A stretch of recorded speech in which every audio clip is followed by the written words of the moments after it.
हरितालिका तीज व्रत का था। एक बार माता पार्वती ने शिवजी से पूछा कि किस व्रत तप या दान से पुण्य फल से आप मुझे वर के रूप में मिले।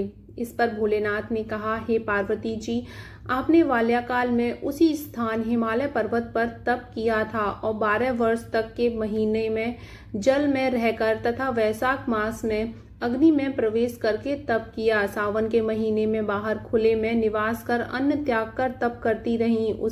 आपके उस कष्ट को देखकर पिता हिमालय राज को बड़ी चिंता हुई। वह आपके विवाह के लिए चिंतित थे। एक दिन नारद जी वहां आए और देवऋषि नारद ने आपको यानी शैलपुत्री को देखा। नारद जी ने राजा हिमालय से कहा, ब्रह्मा, इंद्र, शिव आदि देवताओं ने विष्णु भगवान के समान कोई भी उत्तम नहीं है, इसलिए मेरे मत से आप अपनी कन्या का दान भगवान विष्णु को दे दें।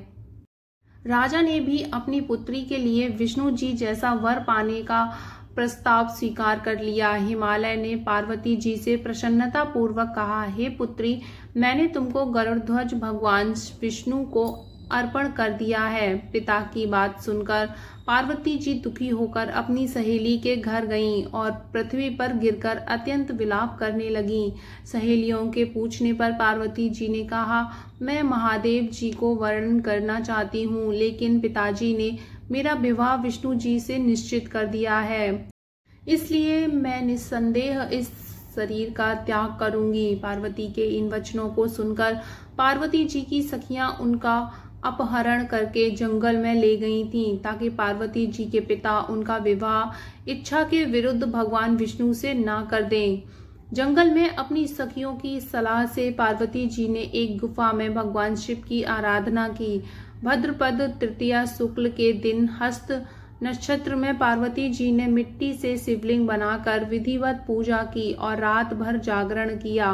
हे देवी, तुम्हारे इस महाव्रत के प्रभाव से मेरा आसन डोलने लगा। आपके तप से मैं प्रसन्न हुआ और वरदान में आपने मुझसे विवाह की इच्छा जाहिर की। शिव ने भी पत्नी के रूप में माता पार्वती को स्वीकार कर लिया, इसलिए हर महिलाएं अखंड सौभाग्य के लिए इस व्रत को करती हैं। यह वीडियो अगर आपको अच्छी लगे तो चैनल को सब्सक्राइब कर लें। हर हर महादेव।